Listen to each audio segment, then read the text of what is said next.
Beaucoup de chrétiens prient. Ils prient énormément, ils prient pour manifester l'abondance, ils prient pour manifester la richesse et la prospérité, mais rien ne change dans leur vie. Ils continuent de stagner sur place. Aujourd'hui, je vais te révéler des trois clés spirituelles et pratiques de ceux qui réussissent sans se compromettre. Reste surtout jusqu'à la fin, car je vais te donner une action simple à faire aujourd'hui pour transformer ta vie, transformer complètement ta vie.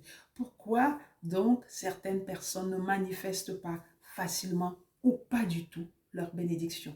La Bible dit, mon peuple périt faute de connaissance. C'est dans Osée 4, verset 6. Beaucoup ne savent pas qui ils sont. Ils ne savent pas qu'ils ont une identité spirituelle puissante. Ils ne savent pas où ils vont. Ils ne savent pas ce qu'ils veulent. Hein? Pourtant, c'est grâce à l'esprit en esprit avec Dieu que nous pouvons communiquer et avoir toutes les révélations de notre vie. Alors, comment ils vont y arriver sinon pas ça? S'ils ne savent pas que ça existe. Résultat, ils vivent au hasard, ils vivent sans plan, ils vivent sans stratégie, ils attendent un miracle sans poser d'action concrète. Mais ceux qui réussissent font ces trois choses. Ces trois choses-là m'ont énormément aidé dans mon cheminement vers ma manifestation. Je vais partager cela avec toi aujourd'hui. Voici ce qu'ils font. Ils écrivent leur vision.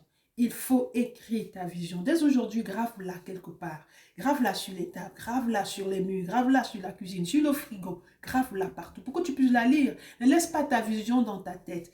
Écris où tu veux être dans 1 an, dans 5 ans, dans 10 ans. Fais un plan simple et clair.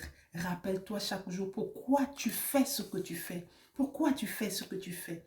Et surtout, deuxièmement, ne mange pas toute ta graine, ne mange pas toute ta semence. Celui qui est fidèle dans les petites choses sera fidèle dans les grandes. Luc 16, verset 10. Sois fidèle et Dieu te bénira. Même si tu gagnes peu, commence à épargner. 50 francs en 100 jours font 5000 francs.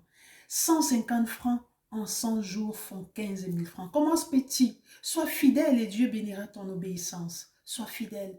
Et puis, troisièmement, ils choisissent bien leur relation. Identifie ton environnement. Hein? Celui qui marche avec les sages deviendra sage. C'est dans Proverbe 13, verset 20. Qui écoutes-tu chaque jour? Des gens qui se plaignent, critiquent et doutent. Des gens qui ont toujours des ondes négatives, qui ne pensent que du négatif. Marche avec ceux qui t'inspirent, qui te poussent, qui te boostent en avant, qui te tirent vers le haut. Même sur les réseaux sociaux, choisis ton entourage. Suis ce qui t'inspire, qui te rapproche vers ta destinée. Est-ce que tu comprends? C'est ce que tu dois faire. Et je vais t'inviter pour avoir un changement drastique dans ta vie.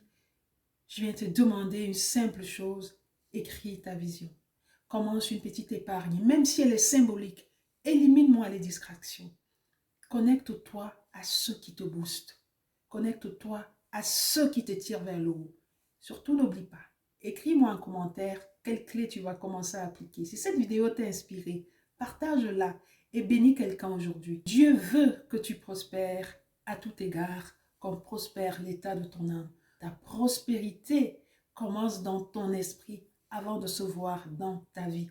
Tu vas aller plus loin. Je suis là pour t'aider. Rejoins mon groupe privé, le groupe Facebook privé.